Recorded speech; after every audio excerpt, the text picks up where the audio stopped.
न कोई मरता है और न ही कोई मारता है, सभी निमित्त मात्र है। सभी प्राणी जन्म से पहले बिना शरीर के थे, मरने के उपरांत वे बिना शरीर वाले हो जाएंगे। यह तो बीच में ही शरीर वाले देखे जाते हैं, फिर इनका शौक क्यों करते हो? हिंदू धर्म के एकमात्र धर्म ग्रंथ है वेद। वेदों के 4 भाग है, ऋग्वेद, यजुर्वेद, सामवेद और अथर्ववेद।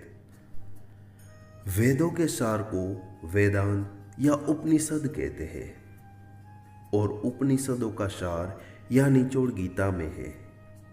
गीता हिंदुओं का सर्वमान्य एकमात्र धर्म ग्रंथ है। गीता के ज्ञान को भगवान श्री कृष्ण ने अर्जुन से कुरुक्षेत्र में खड़े होकर दिया था। यह श्री कृष्ण अर्जुन संवाद नाम से विख्यात है। वैसे तो गीता श्री कृष्ण और अर्जुन के बीच हुआ एक संवाद है, लेकिन कहते हैं कि भगवान श्री कृष्ण के माध्यम से उस काल रूप परम परमेश्वर ने गीता का ज्ञान विश्व को दिया। श्री कृष्ण उस समय योगारूढ़ थे। गीता के 4थे अध्याय में श्री कृष्ण कहते हैं कि पूर्व काल में यह योग मैंने विवस्वान अर्थात सूर्य को बताया था। विवस्वान ने मनु से कहा, मनु ने इक्ष्वाकु को बताया। यूं पीढ़ी दर पीढ़ी परंपरा से प्राप्त इस ज्ञान को राजर्षियों ने जाना, परंतु कालांतर में यह योग लुप्त हो गया और अब उस पुराने योग को ही मैं तुम्हें पुनः सुना रहा हूं। परंपरा से यह ज्ञान सबसे पहले विवस्वान अर्थात सूर्य को मिला था, जिसके पुत्र वैवस्वत मनु थे। गीता में भक्ति, ज्ञान और कर्म मार्ग की चर्चा की गई है। उसमें यम नियम और धर्म कर्म के बारे में भी बताया गया है। गीता ही कहती है कि ब्रह्म अर्थात ईश्वर एक ही है। गीता को बार बार पढ़ेंगे अथवा सुनेंगे तो आपके समक्ष इसके ज्ञान का रहस्य खुलता जाएगा। गीता के प्रत्येक शब्द पर एक अलग ग्रंथ लिखा जा सकता है। गीता में सृष्टि उत्पत्ति, जीव विकास क्रम, हिंदू संदेहवाहक क्रम, मानव उत्पत्ति, योग, धर्म, कर्म, ईश्वर, भगवान, देवी, देवता, उपासना, प्रार्थना, यम, नियम, राजनीति, युद्ध, मोक्ष, अंतरिक्ष, आकाश, धरती, संस्कार, वंश, कुल, नीति, अर्थ, पूर्वजन्म, जीवन प्रबंधन, राष्ट्र निर्माण, आत्मा, कर्म सिद्धांत, त्रिगुण की संकल्पना, सभी प्राणियों में मैत्री भाव आदि सभी की जानकारी है। श्रीमद् भगवत गीता योगेश्वर श्री कृष्ण की वाणी है। इसके प्रत्येक श्लोक में ज्ञान रूपी प्रकाश है, जिसके प्रस्फुटित होते ही अज्ञान का अंधकार नष्ट हो जाता है। ज्ञान, भक्ति, कर्म, योग मार्गों की विस्तृत व्याख्या की गई है। इन मार्गों पर चलने से व्यक्ति निश्चित ही परम पद का अधिकारी बन जाता है। श्रीमद् भगवत गीता आपके जीवन को परिवर्तित कर सकती है। दुनिया हमारे जीवन में 2 तरीके से प्रवेश करती है, पहला आँख से और दूसरा कान से। आँखों से जो भी हम देखते हैं वह हमारे मन में एक छवि बन जाता है, और कान से जो हम सुनते हैं उससे भी एक छवि बनती है। यह छवि ही हमारे विचारों को आकार देती है और हमारे जीवन की दिशा को निर्धारित करती है। बड़े से बड़ा पापी हो या दुराचारी हो, वह भगवत गीता को पढ़े तो भी वह महान व्यक्ति बन सकता है। श्रीमद् भगवत गीता हमारे अंदर के दानव को मारकर मानव बनाता है।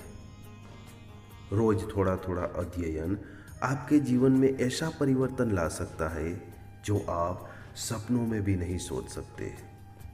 आशा करता हूँ कि भगवत गीता के सारे अध्याय को मैं वीडियो के माध्यम से आप तक पहुँचाऊँगा। नमस्कार दोस्तों, आज हम बात करने वाले हैं श्रीमद् भगवत गीता के प्रथम अध्याय के 1 से 20 श्लोक के बारे में, जो हिंदी और संस्कृत दोनों भाषाओं में प्रस्तुत करेंगे। तो आपका ज़्यादा समय बर्बाद न करके हम वीडियो को शुरू करते हैं। अतः प्रथमोऽध्यायः अर्जुन विषाद योग। धृतराष्ट्र उवाच धर्मक्षेत्रे कुरुक्षेत्रे समवेता युयुत्सव मामकाः पांडवाश्चैव किम कुर्वन्त संजय।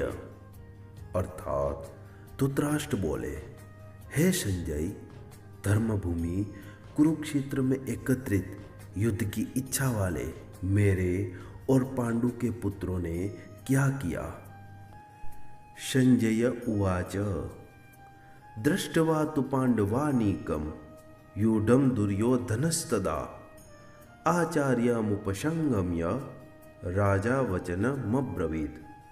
अर्थात संजय ने कहा, हे राजन, पांडुपुत्र द्वारा सेना की व्यूह रचना देखकर राजा दुर्योधन अपने गुरु के पास गया और उसने यह शब्द कहे, पश्यताम पांडुपुत्राणाम आचार्य महतिम चमुम व्यूढ़ाम द्रुपद पुत्रेण तव शिष्येण धीमता। अर्थात हे आचार्य, पांडुपुत्रों की विशाल सेना को देखे, जिसे आपके बुद्धिमान शिष्य द्रुपद के पुत्र ने इतने कौशल से व्यवस्थित किया है।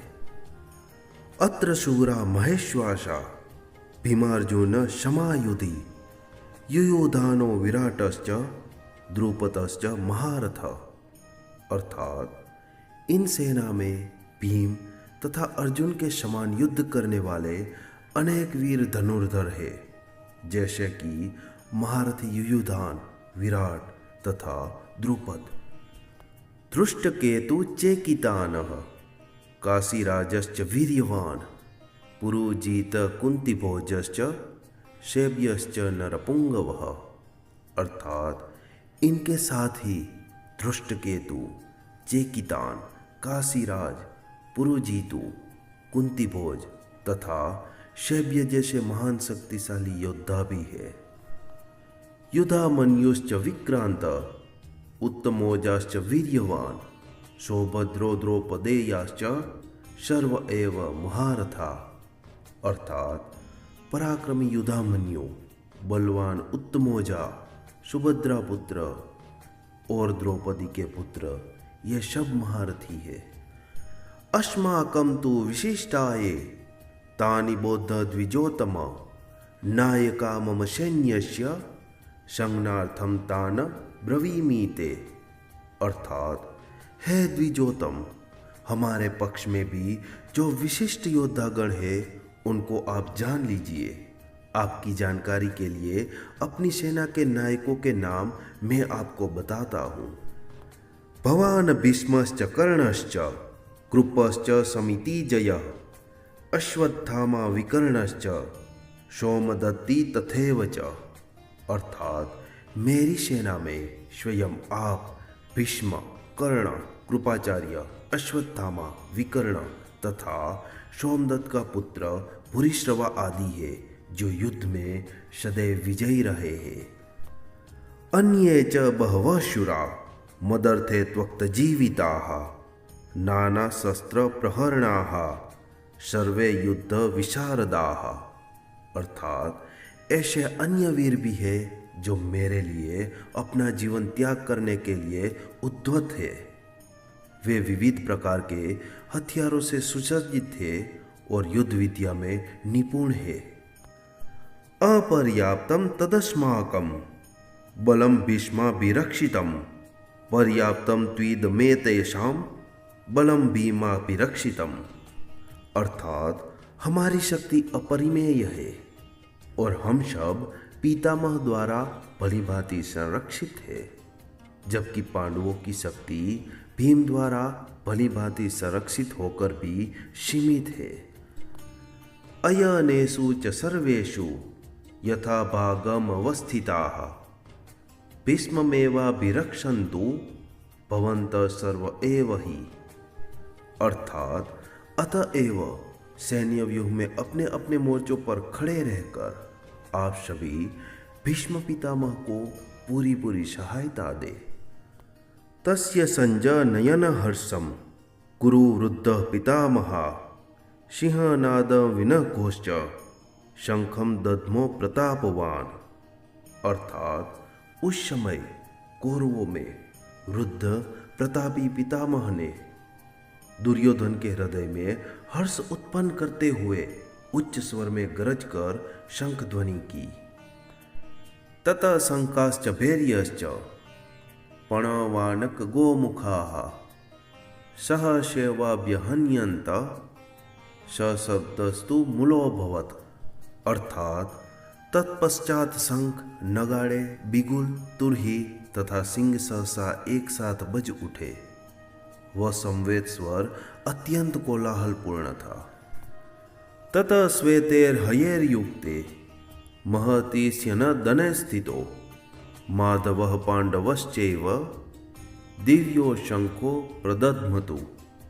अर्थात दूसरी ओर से सफेद घोड़ों द्वारा खींचे जाने वाले विशाल रथ पर आसीन भगवान श्री कृष्ण तथा अर्जुन ने अपने अपने दिव्य शंख बजाए। पांचजन्यम ऋषिकेशो देवदत्तम धनंजयः पौंड्रम दध्मो महाशंखम भीमकर्मा वृकोदरः। अर्थात भगवान श्री कृष्ण ने अपना पांचजन्य शंख बजाया, अर्जुन ने देवदत्त शंख तथा भयंकर कर्म करने वाले भीम ने पौंड्रु नामक महाशंख बजाया। अनंत विजयम राजा कुंती पुत्रो युधिष्ठिरः नकुलः सहदेवश्च सुघोषमणि पुष्पको। अर्थात कुंती पुत्र राजा युधिष्ठिर ने अनंत विजय नामक शंख और नकुल व सहदेव ने क्रमशः सुघोष और मणिपुष्पक नामक शंख बजाए। कास्यश्च परमेश्वासः शिखंडी च महारथः धृष्टद्युम्नो विराटश्च सात्यकी च पराजितः द्रुपदो द्रौपदेयाश्च सर्वस्वपृथ्वीपते सौभद्रश्च महाबाहु शंखादध्मु पृथक पृथक। अर्थात हे राजन, श्रेष्ठ धनुष वाले काशीराज और महारथी शिखंडी तथा धृष्टद्युम्न एवं राजा विराट और अजय सात्यकी, राजा द्रुपद और द्रौपदी के पांचों पुत्र तथा लंबी लंबी भुजाओं वाले सुभद्रा पुत्र अभिमन्यु, इन सभी ने सब ओर से अलग अलग शंख बजाए। सघोषो धातराष्ट्राणां हृदयानि व्यदारयत नभश्च पृथ्वीं चैव तुमूलो व्यनुनादयम्। अर्थात इन विभिन्न शंखों की ध्वनि कोलाहलपूर्ण बन गई, जो आकाश तथा पृथ्वी को छंदायमान करती हुई धृतराष्ट्र के पुत्रों के हृदयों को विदीर्ण करने लगी। अथ व्यवस्थितान् दृष्ट्वा धार्तराष्ट्रान् कपिध्वजः प्रवृते शस्त्र संपाते धनुरुद्यम्य पांडवः। अर्थात उस समय हनुमान से अंकित ध्वजा लगे रथ पर आसीन पांडुपुत्र अर्जुन अपना धनुष उठाकर तीर चलाने के लिए उद्युक्त हुआ। हे राजन, धृतराष्ट्र के पुत्रों को व्यूह में खड़ा देखकर अर्जुन ने श्री कृष्ण से यह वचन कहे।